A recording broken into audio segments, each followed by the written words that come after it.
My house value has gone exponentially high. So recently I thought about selling my house. If I sold my house, I'm a seller. But then I become a buyer. Now I have to find a place to live because I'm a buyer. Well, folks, I am in the same predicament as you guys. Should I buy a house? Should I sell my house? Where am I gonna go? The rates are high, the economy's bad. We're gonna solve that problem right now in this video. So folks, today we're gonna look at two local properties in the Fairfax City area to see what's going on in the local housing market. And if you guys want me to look into your state, your city, your zip, please drop me a comment so I can assess the market in your area and tell you where the house prices are headed. There's a surprising trend emerging in this market that nobody's talking about, and it's called the housing insecurity. And we're gonna unpack this in this video, folks. Don't miss it, it's very important.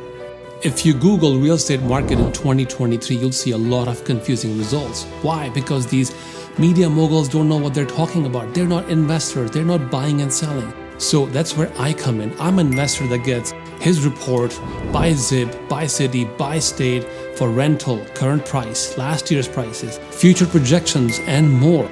And so I have this data and the ability to tell you guys what's about to happen. So today I'm gonna clear all this confusion and muddling, and I'll give you guys a simple way to make the right decision with two actual examples. So folks, the property we're seeing today is a small single family rambler. It's a median house with a median price range. The only difference is in the two models I'm comparing today, this house is in the central city, in the central part of the city of the Fairfax City. So let's go there together and see what we can find and learn from this subject property.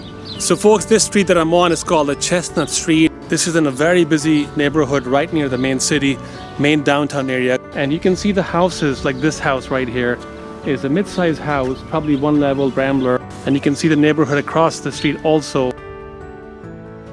This particular house that I showed you, 4110 Chestnut Street, is about 1,284 square feet, and it's worth about $530,000.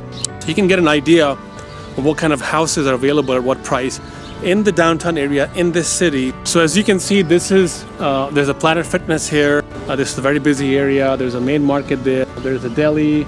There's Dunkin' Donuts, CVS Coffee. Everything is in this neighborhood right near Chestnut Street, the street that I was showing you. So now that we've already seen one property, let's go check out the other property, which is on the other side of the town, only a few miles away, folks, not too far away. But this property is a townhome, but a few miles out of the city, which means this property potentially should have less value. But you'll be surprised what the prices are in this part of the neighborhood. Now here's the catch. Once you see both those properties, which one should we buy? So wait till the end of the video where I disclose to you which one makes more sense to buy and why.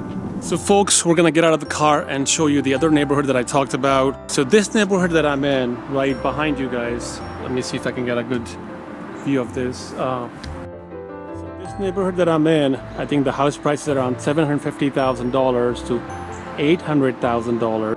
These homes are townhomes, but guess what? They have more space. They're about a few miles away from the property we saw near Fairfax City. This neighborhood has essentially less price per square feet, believe it or not, $240 to $60 or $70 per square feet. These houses are around 2,800 to 900 square feet compared to the other house that was only 1,200 square feet. So what does that tell us? That tells us a story, folks. And the story is this, that if you move away from the city, you get a house at a cheaper price, right? So we're going to talk about which house should you buy in this economy if you were to sell a house in this community and vice versa. So folks, the median prices today are $449,000 across the US. The sales have been up since February, but they've been down by 3.4% since last year, which means less homes are selling this year in this month. Also, less homes are being put in the market by people. I hope these examples were useful for you guys to extrapolate some information in your area, in your region, to figure out really, does it make sense to sell the house or buy a new house right now? And look at other factors, wages, inflation, government policies, job market, see how things are panning out, because rates are not the only thing that drive everything. after you consider all these factors, then you can make a logical decision. Is this the right time for you to buy a house? Because this whole argument that interest rates drive the housing price market is not an argument to be had, folks. The real argument is, are you in the market right now positioned to take advantage of this market? Why? Because in the big picture, folks, the rates at 6% or 6.3% are not that historically high.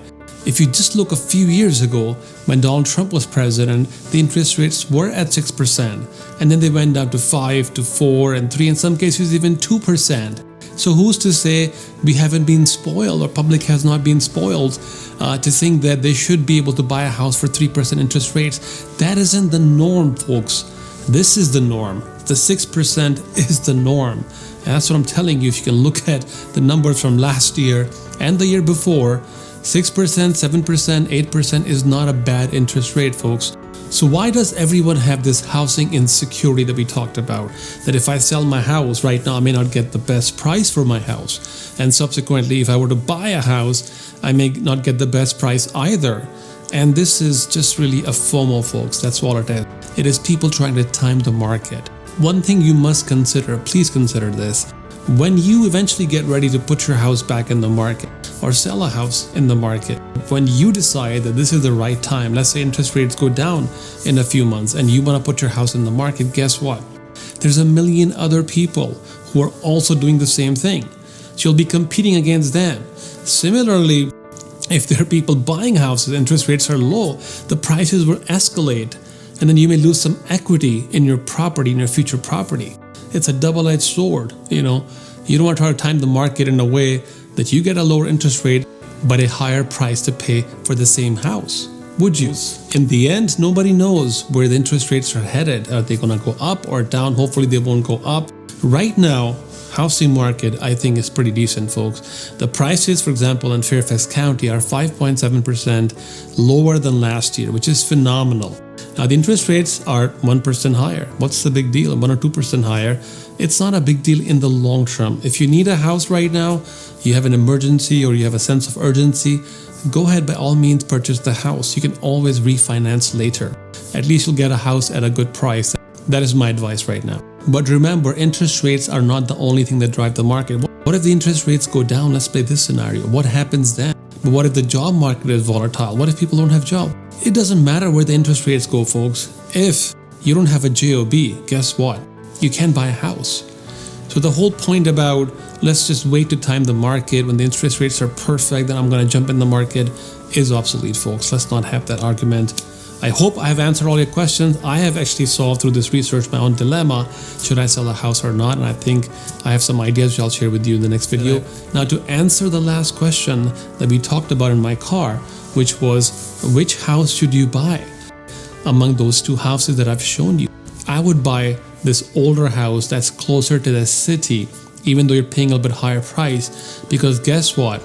If you buy that house for $550,000, this house that is costing you $750,000 is the worst investment. Why? Because you can then take that extra $100,000 that you're going to spend in this new house and go rebuild that older house.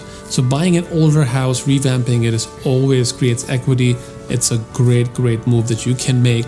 Buy the house near Chestnut Street in this example, and that house can give you much more equity, even though it seems like it's priced higher per square footage. In the overall grand scheme of things, that house is a better investment.